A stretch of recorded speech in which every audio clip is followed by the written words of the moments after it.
straight like this, okay? Standing straight like this, and you can see this from the top of the skeletons.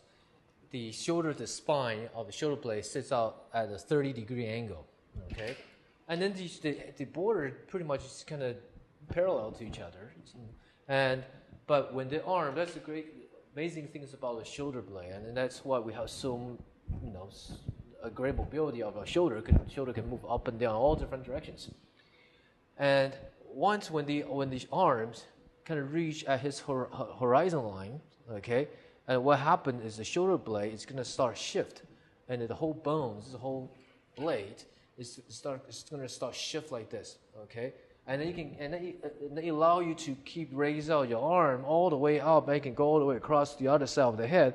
But usually, what happens when by the time your arm goes over the head, the bottom part of the shoulder blade is going to protrude out of the surface, and sometimes you see model doing a pose like this, and you see this little bump that kicks out, and that's where the bottom of the shoulder blade that does that. Okay, but you see again, when arm reach out the horizon line, the shoulder blade the bottom part is going to start move, and when you keep going, it's going to move, and it's going to pull forward a little bit like that. As it come like this, and then it's bottom part shift, and they're going to pull forward like that. And the cervical muscle kind of does that. One of the muscles that help to bring the shoulder forward is a muscle. It's a deep muscle. It's called the pectoralis minor muscles. Okay, it's not the chest muscle. A lot of times people thought it's the chest muscle. And on this guy, you can see where that pectoralis minor is. Okay, this right here.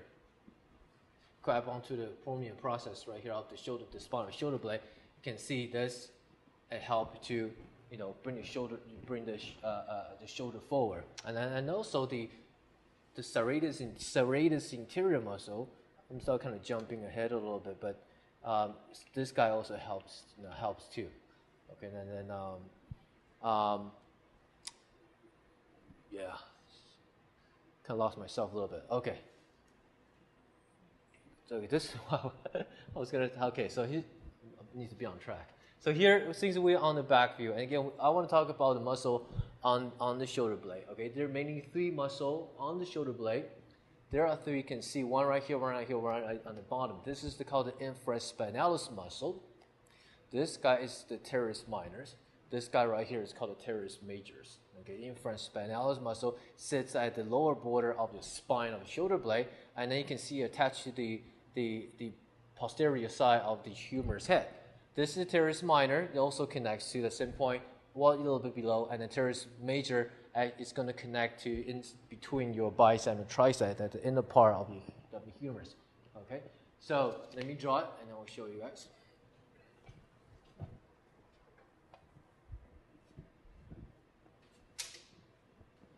We'll make this a little more intense. Feel like a little gray. Okay, so infraspinalis muscle, it pretty much covers the whole border of the shoulder blade. It's going to sit again, like I say, it's going to grab onto the posterior side of the humerus head, and it's going to come down like this. Oh, one thing I forgot to tell you guys: the size of the shoulder blade, the height of the shoulder blade is equal about it sits about halfway of your back or rib cage.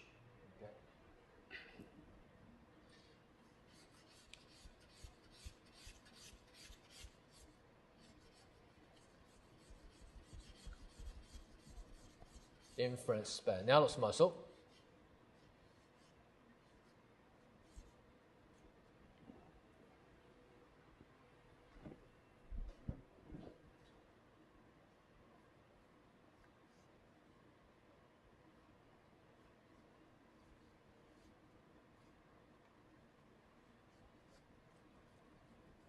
And then teres minor sits right below it.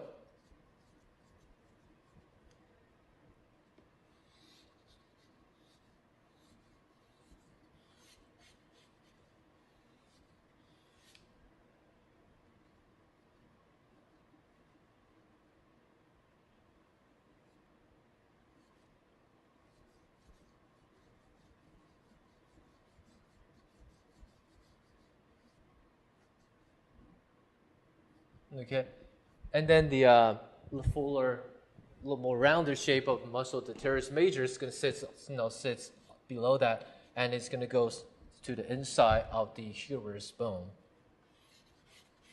So it's got a little more rounded muscle like this. Okay, this muscle is a little more exposed a little more, especially a lot of time when you move your arm back, right below that shoulder blade, you're gonna see this little egg shape, and that probably is the teres major. It's not, the muscle doesn't help to bring your arm back. It just, when that happens, you squeeze the muscle, and then it helps to show that muscles. Okay, so what does the muscle do? These two guys, the infraspinalis and the teres minor, they pretty much doing the same thing. They help to keep your humeral heads inside, stabilize the humeral head inside its socket.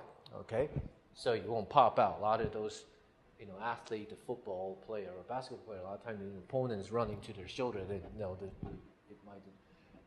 humeral head might pop out of the socket of the shoulder blade. And then what it also helps, again, we can analyze this just by looking at where the muscle connect and then the direction of fiber. So it grab onto the outside of the humeral head, and then the fiber going this way. Okay. So what you could do, so is this guy right here, teres majors. So what you also do, you help to rotate your arm this way like this. It brings down like that. Okay. So imagine it rotates your arm like this. Okay.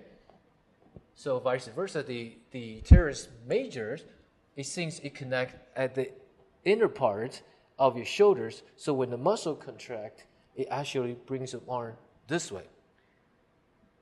So what does this guy do? It help you to twist your arm. Okay, so the infraspinalis and teres minor help you to turn your head, rotate on this way. Teres major help to rotate your arm this way.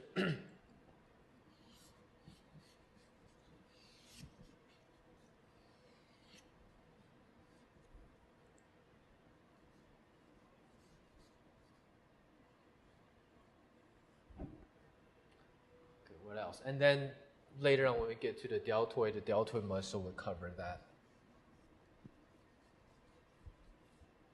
Okay, so maybe I should go back to the front view